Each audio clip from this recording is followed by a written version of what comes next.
I'll be looking today at love is fulfillment of the law. This is something that Christians quote all the time. Love is fulfillment of the law. We're looking at Romans 13 verse 10. Love worketh no ill to his neighbor. Therefore, love is the fulfilling of the law. What does the word fulfill mean? It means to do it. So, love is fulfilling the law. That would mean that the law is all about love. Romans 13, 7-9. Render therefore all their duties, tribute to whom tribute is due, custom to whom custom, fear to whom fear, honor to whom honor. Owe no man anything but to love one another, for he that loveth another hath fulfilled the law.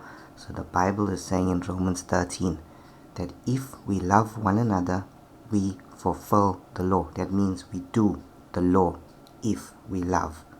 For this, thou shalt not commit adultery, thou shalt not kill, thou shalt not steal. Is that the law? That's the law right there. Let's go and look at the 613 commandments that the Bible makes mention of. So we call these the 613 mitzvahs. Mitzvahs are commandments. And the word in the Greek is entole. It says to know there is a God, right? To have no other gods. To know that there is only one God. A Trinity? I'm not too sure. To love Him. To fear Him.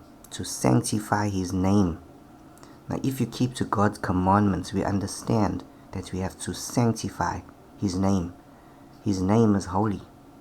If you look at translations and if you do some research of how they've translated, you might think that they haven't sanctified His name. Not to profane His name.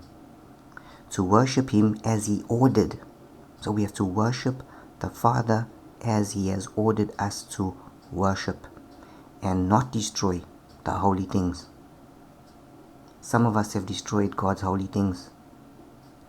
To listen to the true prophet.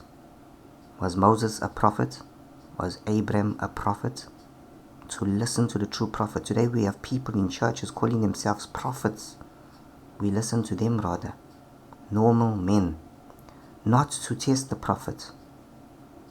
Some are testing Abraham and Moses. To emulate his ways. Can we really emulate God's ways? But the Bible says to emulate His ways. This is why the New Testament says that we ought to walk as Jesus, Messiah, walked. To be with those who only worship Him. Is that being set apart? To be separate. To be with those who only worship Him. To keep company with the saints. To love your neighbor as yourself.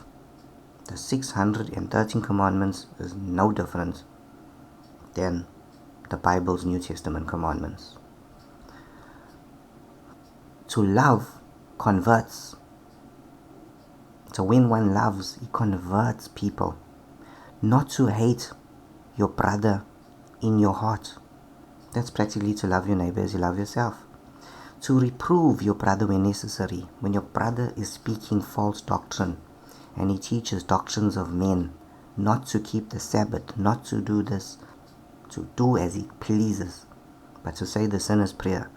Yeah, it says there to reprove your brother when necessary. This is the purpose of the channel, Think Again, to reprove. Not to slander, not to oppress the weak, not to take revenge, not to bear a grudge. Teach the law to your children, to respect and defer to the elders. Do not turn to the ways of idols.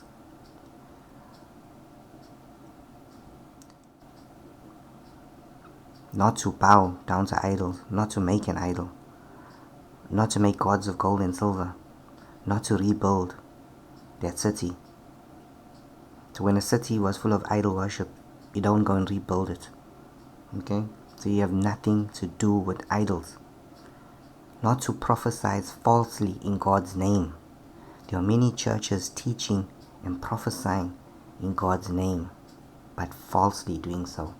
The 613 commandments says to ignore the false prophet, not to follow his ways, not to listen to his teachings, I urge you today to follow the law of God so that it safeguards you from corrupt mind, corrupt actions, and to love the Lord your God with all your heart, with all your soul, and with all your understanding, according to what was told for you to follow, so that you would have good knowledge and good understanding.